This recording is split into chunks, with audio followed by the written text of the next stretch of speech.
Hello guys, हमारे YouTube channel में आपका स्वागत है।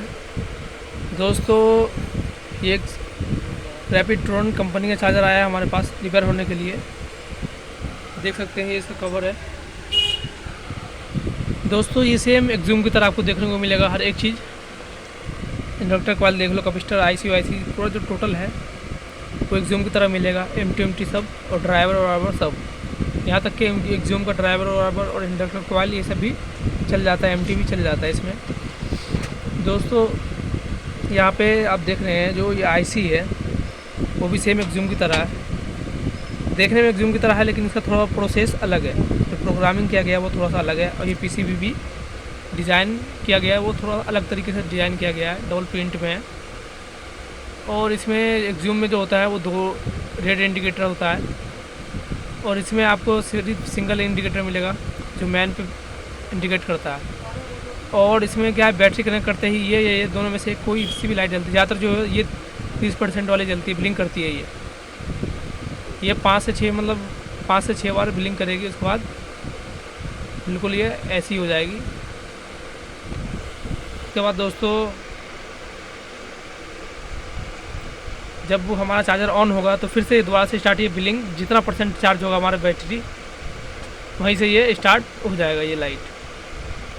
तो इसमें पानी गया हुआ था, यहाँ पे मैंने पेट्रोल से साफ़ कर दिया है, कोई दिक्कत नहीं है। लेकिन फिर भी अभी ये ऑन नहीं हुआ। कभी ऑन होता है, कभी नहीं ऑन होता है। तो अब इस पे हम लाइव वीडियो आपको दिखाएंगे कि क्या कमी है। सबसे पहले दोस्तों हम इसे बैटरी से कनेक्ट करेंगे। बैटरी से कनेक्ट करने के बाद तो दोस्तों, ये इसका जो प्लग है, ये प्लग मैंने बना रखा है, यहाँ पे देख सकते हैं। लेकिन ये इसमें आ नहीं रहा है, थोड़ा साइज में अलग है, थोड़ा सा अलग है, बिल्कुल इसी तरह साइड से नहीं आ रहा है। ये साइज में थोड़ा सा मोटा है, इसलिए मैंने वायर ऊपर से कनेक्ट कर रखा है। ये 48 वोल्ट मैंने इसे कनेक्ट कर दिया है। अब हम एमसीबी ऑन करके दिखाएंगे क्या कमी है। एमसीबी ऑन करते ही देखिए दोस्तों, ब्लिंक शुरू हो गई। ब्लिंक शुरू होने के बाद ये बंद हो गया। उसके बाद हम बिजली से कनेक्ट करेंगे। बिजली से कनेक्ट करने के बाद, हाँ, बिजली से हमने कनेक्ट कर दिया है। रेड लाइट जल गई, मैन चेंज हो गया मतलब। उसके बाद ये प्रॉपर तरीके से अभी काम नहीं कर रहा। यहाँ पे देख रहे हैं ऑन नहीं हुआ, ये चार्जर ऑन नहीं हुआ। तो दोस्तों, हम बता देते हैं सबसे पहले आपको करना क्या चाहिए। सबसे पहले बिजली से डिस्कनेक्ट करने के बाद बैटरी ऑन रखना। आप बैटरी ऑन रखना है। उसके बाद मल्टीमीटर को हम वोल्ट पे सिलेक्ट करेंगे। ये हमारा डीसी वोल्ट है। डीसी वोल्ट पे कनेक्ट करने के बाद सबसे पहले जो हमारा मेन पॉइंट आता है दोस्तों, वो ये हमारा एक ग्राउंड है। आप यहाँ लगा ले, यहाँ लगा दे, बात एक ही है। उसके बाद ये टेस्टिंग पॉइंट हमारा, ये और ये टेस्टिंग पॉइंट है। पीछे दिखाएंगे आपको क्या है। यहाँ पे देख सकते हैं आप, लिखा हुआ है ध्यान से, ये 12 वोल्ट लिखा हुआ है। यहाँ पे 12 वोल्ट और यहाँ पे 10 वोल्ट। ये हमारा टेस्टिंग पॉइंट है 10-12। यहाँ पे 12 वोल्ट आएगा, यहाँ पे 10 वोल्ट आएगा आपका। सबसे पहले ये चेक करना है कि हमारा 10 वोल्ट और 12 वोल्ट बन रहा है या नहीं बन रहा है।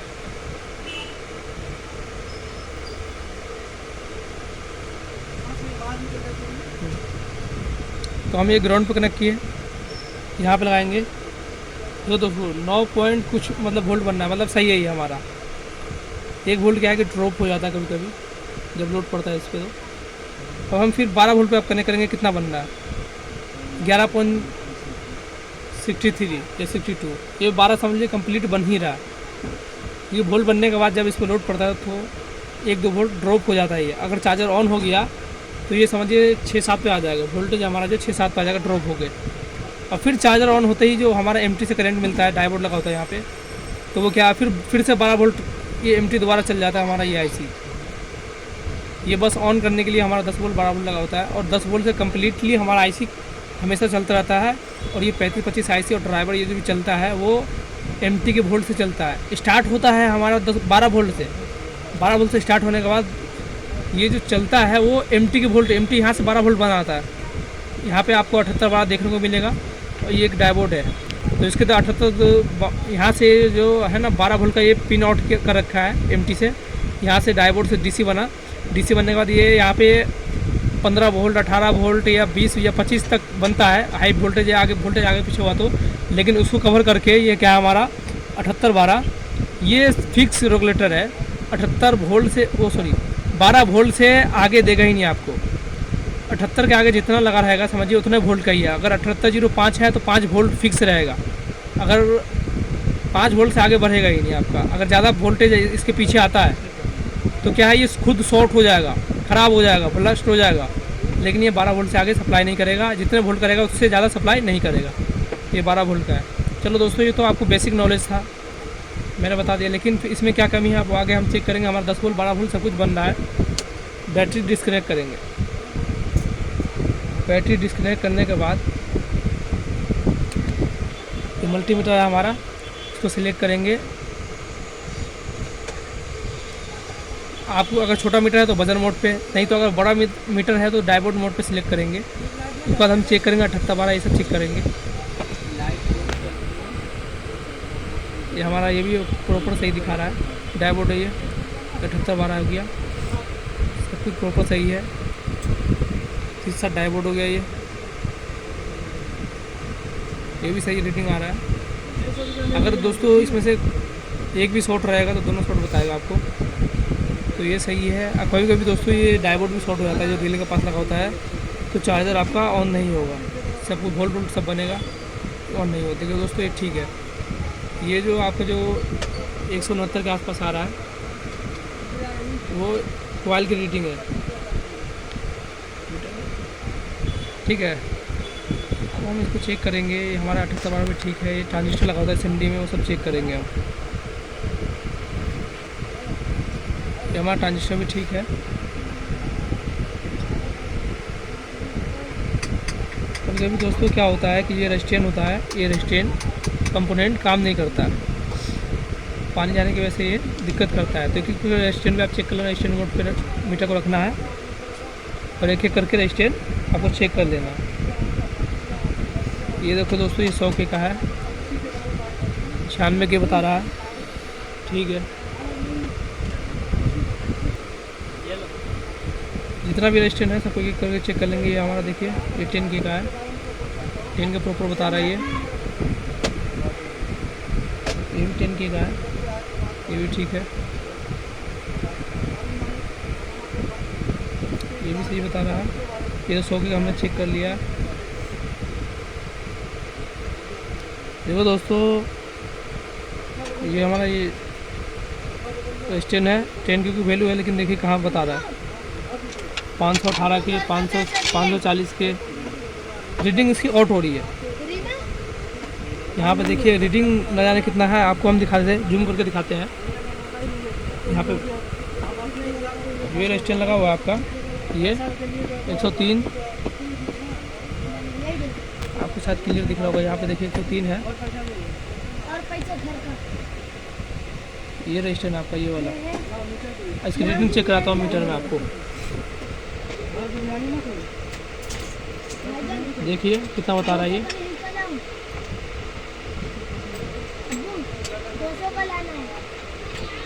मतलब ये रेजिस्टेंस जो शिफ्ट हो गया आपको, वैल्यू इसका आगे पीछे हो रहा है।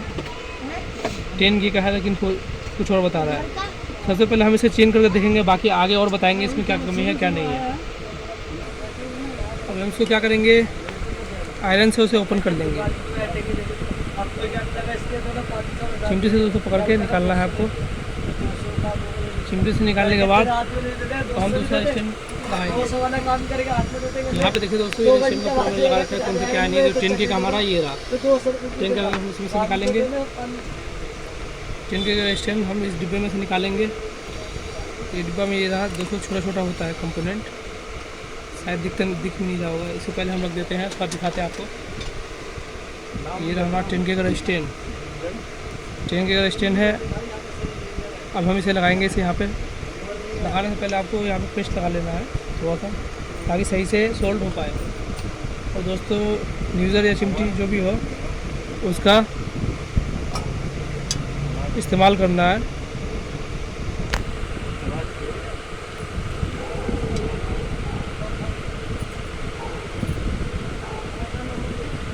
तो पहले सीधा करना है, सीधा करने के बाद एक तरफ एक साइड से सोल्ड करना है, उसके बाद से दूसरी साइड आपको सोल्ड करने में बिल्कुल आसानी तरीके से सोल्ड हो जाएगा। एक साइड से लग गया, अब इसको हम सही से फिक्स कर देते हैं ताकि ड्राई सोल्डिंग की प्रॉब्लम ना आए।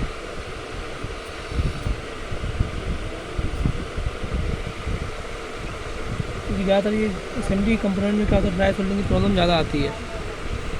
तो इसे हमें क्या है सही से लगाना पड़ता है, नहीं तो हमारा चार्जर क्या है कभी काम करेगा कभी नहीं करेगा, ये दिक्कत करेगा। जब ये कनेक्ट हो जाएगा तो काम करेगा, कनेक्ट नहीं रहेगा तो फिर काम नहीं करेगा। तो पूरी तरीके से सोल्ड हो गया है। तो आपको मीटर में चेक करके दिखाते हैं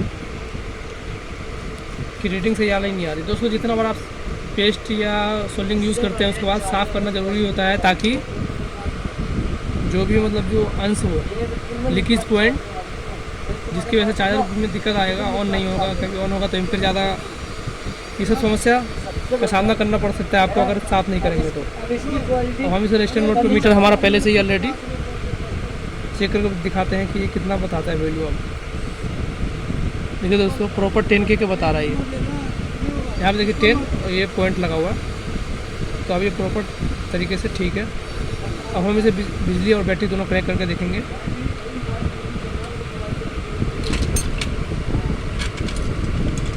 ये हमारा सही है या नहीं है। उसके बाद अगर कोई कमी होगा फिर दोबारा से हम चेक करेंगे और क्या कमी है। दोस्तों मैंने सबसे पहले हम MCB ऑन करेंगे। MCB ऑन करते ही देखिए लाइट ब्लिंकिंग शुरू हो गई। उसके बाद ये लाइट बंद हो गई। अब हम बिजली कनेक्ट करेंगे। बिजली कनेक्ट करते ही सीरीज लाइट जली। और उसके बाद ये देखेंगे यहाँ पे ये चालू होता है या क्या होता है। रिले की आवाज़ आई और एम्पियर भी देखिए उठने लगा। लाइट अभी जली नहीं है, 1-2 सेकंड में जल जाएगी जैसे एम्पियर हमारा रुकेगा। ठीक है दोस्तों, ये डायरेक्ट 3 नंबर से स्टार्ट हुआ है क्योंकि हमारी बैटरी जो अभी थोड़ा चार्ज है, इसी वजह से 3 नंबर से स्टार्ट हुआ है। ये पंखा जाम चल रहा है, इसकी समस्या देखना पड़ेगा क्या फंस रहा है क्या।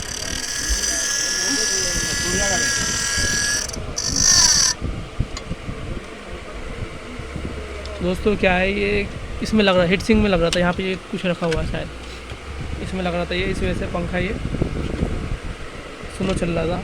दोबारा से हम बिजली कनेक्ट करके देखेंगे कि प्रॉपर काम कर रहा है या नहीं कर रहा है।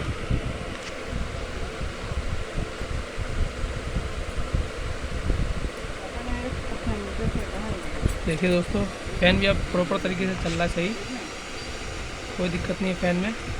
उस समय क्या है कि वो फ़ैन लग रहा था, इसी वजह से वो दिक्कत कर रहा था। अब देखिए आपको कम्प्लीटली सही चल रहा है फ़ैन, चार्जिंग भी सही ले रहा है, हमारा एम्पियर भी ठीक ही है।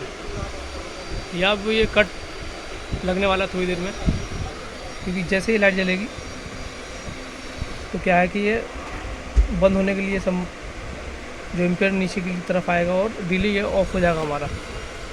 यहाँ पे रिले लगा हुआ है, ये रिले करंट क्या है बिल्कुल DC वोल्ट को डिस्कनेक्ट कर देता है। यहाँ से फिर आपका बैटरी कोई कनेक्ट नहीं रहेगा रिले ऑफ होते ही। दोस्तों अब हम इसे चेक करते हैं बैटरी डाउन करके, क्या रियलिटी में ये 1% से स्टार्ट होता है कि नहीं, एम्पियर कितना है वो भी चेक करना पड़ेगा हमें। सबसे पहले प्लग हम निकालेंगे। अब बैटरी का ये वोल्ट है, ये देखिए तो बैटरी वोल्ट हमारा यहाँ 53 12 चौक 48 मतलब 4 बैटरी पे है। और हम इसको डाउन करेंगे यहाँ से, तो देखिए 36 बैटरी वोल्ट करने के बाद कम करने के बाद हम दोबारा से ये प्लग लगाएंगे। अब देखेंगे इसको स्टार्ट होना चाहिए, 1 नंबर से स्टार्ट होगा। ये 1 नंबर से स्टार्ट होगा तो ठीक है, ज़्यादा से स्टार्ट होगा तो फिर दिक्कत है। और हमारा एम्पियर भी कम से कम 15 प्लस होना चाहिए तो ठीक है। 15 से कम है तो फिर दिक्कत है। देखिए दोस्तों, ये 30% बिलिंग स्टार्ट हो गया। अब हम एम्पियर चेक करवाते हैं आपको। ये देखिए एम्पियर 15 प्लस है। यहाँ पे आप देख सकते हो लाइट की वजह से वीडियो थोड़ा दिक्कत कर रहा है। 15 प्लस है। ये सुई हमारी ये 15 की निशान है, और उसके बाद ये 16-17 के आसपास है एम्पियर। एम्पियर बिल्कुल परफेक्ट है। फ़ैन भी हमारा चल रहा है सही, लाइट भी हमारा सही है। अब हम इसे देखते हैं 4 पे करके क्या प्रोसेस रहता है। 4 पे करते देखो दोस्तों, धीरे धीरे एम्पियर कम हो गया। कम होने के बाद दोस्तों ये क्या है कि कट मारना स्टार्ट कर देगा। तो ये हमारा लाइट देख रहे हैं, एक बचा हुआ बस। जैसे लाइट जलना स्टार्ट होगा, एम्पियर थोड़ा सा कम होगा, और उसके बाद फिर दोबारा से रीस्टार्ट होता है एक्ज्यूम में। तो इसमें भी शायद इसी तरह का प्रोसेस है, थोड़ा सा अलग है। दोस्तों अगर आप चैनल पे नए हैं तो ज़रूर सब्सक्राइब करें, ताकि मेरी हर वीडियो आप तक पहुंच सके। आज के लिए इतना ही काफ़ी है दोस्तों। जो भी फॉल्ट, माइनर फॉल्ट रहेगा वो आपको बताएंगे हम, क्या है नहीं है वो सब दिखाएंगे।